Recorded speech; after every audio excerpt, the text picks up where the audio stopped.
Welcome back to Caffeine Fueled Adventures, the Denver, Colorado edition.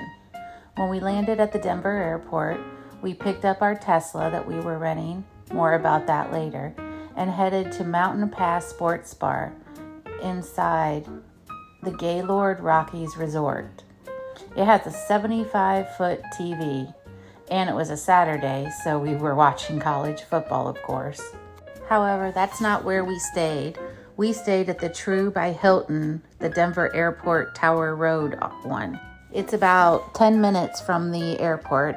It does have a shuttle, but since we had the Tesla, we didn't take the shuttle, and it's free also, the shuttle. It has lots of room inside the hotel lobby. It's also a DoubleTree, I believe it was. And so in the lobby, there's a bar, lots of seating. There's seating outside too. And it even has a table outside where you can play checkers or chess.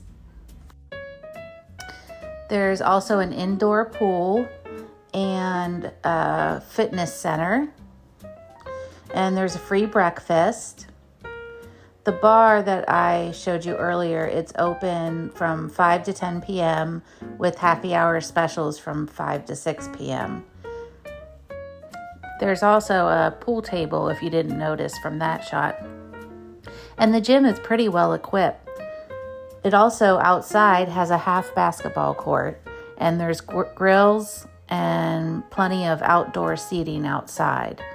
So at breakfast time, I took my breakfast outside and had this view. So as I said earlier, we rented a Tesla.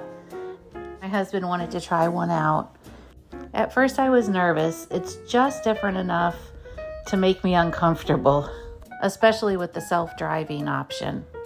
But by the end of the trip, we were both comfortable with it, and we were a little disappointed that we had to go back to our car that doesn't drive itself.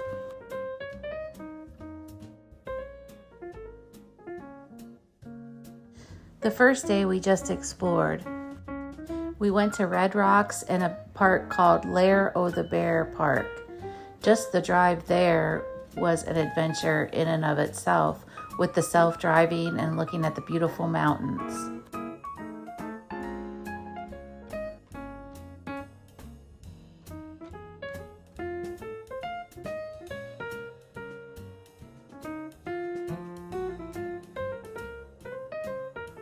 We arrived about 9 a.m. and the parking lot was almost already full, so I suggest getting there pretty early.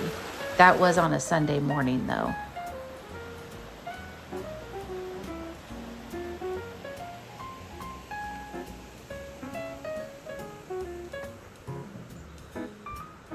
Lair o' the Bear Park has 394 acres and 8 miles of trails. They have fishing, hiking, and biking trails. I cut some pictures and videos out of this because I wanted you to experience it on your own. And we didn't even get to see all of it. We could have probably spent the whole day there.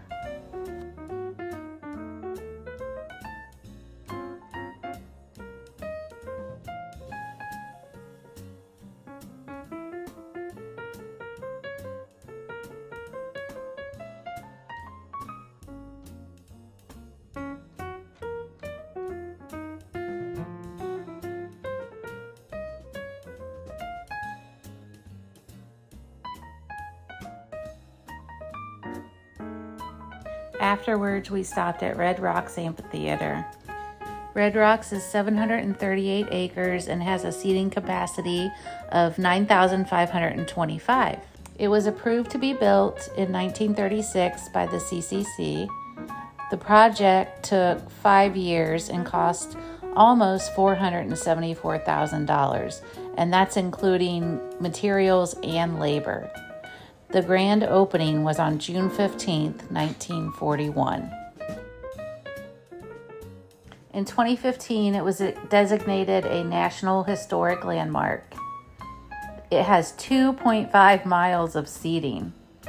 And in 2003, a new visitors center and Hall of Fame opened at a cost of $26.4 million. When we were there, they were getting ready for a concert that night. But it doesn't just house concerts. It also shows movies. They show movies there. They have fitness classes. And as you can see, they also welcome visitors that just want to take in the view. After Red Rocks, we stopped in Lakewood, Colorado to charge the Tesla and eat some lunch at Yard House. There was an interesting statue in the roundabout. It's a cowboy skiing. We had a delicious lunch and a friendly waitress there. It was only 11 o'clock there, but we were on Eastern time, so it was 1 o'clock to us. After lunch, we drove down to Washington Park. Washington Park has walking paths, and you can rent swan boats and 4-person bikes. There's also a beautiful flower garden that we walked through. Even though it was the end of September, there were still a lot of flowers that were still in bloom.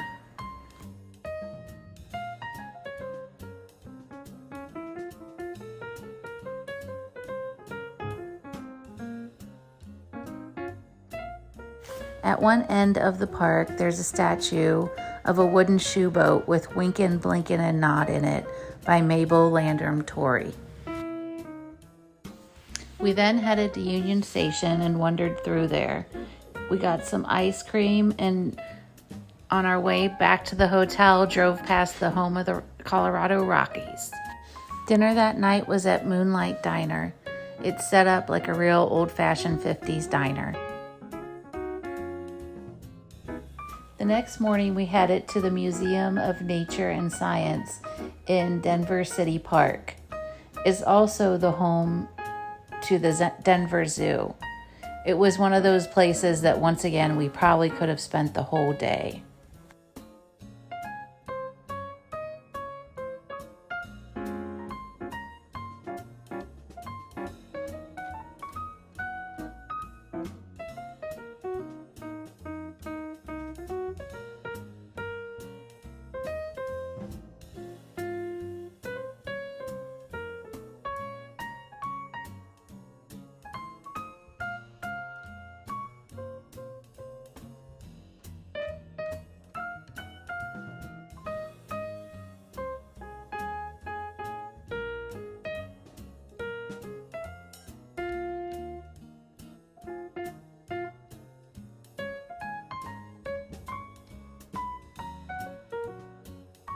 We decided to head back to the hotel and take a nap after the museum after we charged the Tesla and had some lunch at Los Robles Mexican. You wouldn't believe it, but it's inside a gas station, and they had huge burritos that were very good. We took half ours home and ate it later that night. That night was the main reason we came to Denver, to watch the Cincinnati Bengals take on the Denver Broncos in Mile High Stadium, checking off one of Randy's bucket list items. It didn't turn out well for my Bengals, but at least Randy was happy. And I did get to see a rainbow. Thanks for checking out this episode. Don't forget to like, subscribe, and share with your friends. And don't forget, it will get brighter.